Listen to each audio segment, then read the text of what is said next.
আসসালামু আলাইকুম বন্ধুরা। এই তো আজকে হচ্ছে ভেন্ডি ভাজির রেসিপি নিয়ে চলে আসলাম। তেমন কিছু না, তারপরে হচ্ছে ভেন্ডি ভাজি করছি, আপনাদের সঙ্গে শেয়ার করছি। এই যে ভেন্ডিটা হচ্ছে কেটে রেখেছিলাম।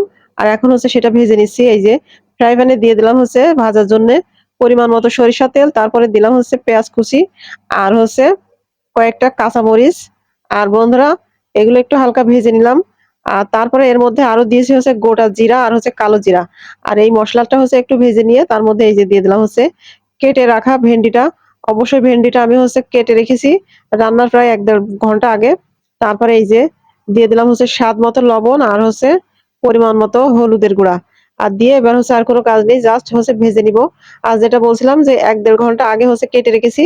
এইভাবে হচ্ছে ভেন্ডি কেটে রাখলে কি হয়, ভাজার সময় আর মানে পিছলা, পিছলা হয় না। ভেন্ডিটা হচ্ছে একদম ঝরঝরা ভাজি হয় আরকি। এভাবে একদিন অবশ্যই ট্রাই করে দেখতে পারেন। তারপরে হচ্ছে ভেন্ডির মধ্যে সামান্য একটু লাউ কুচি ছিল, সেটাও দিয়েছি। আর এই যে মাশাআল্লাহ, ভেন্ডি ভাজির হচ্ছে ফাইনাল লুক। আর পরবর্তী ভিডিও দেখার আমন্ত্রণ জানিয়ে শেষ করছি। আল্লাহ হাফেজ।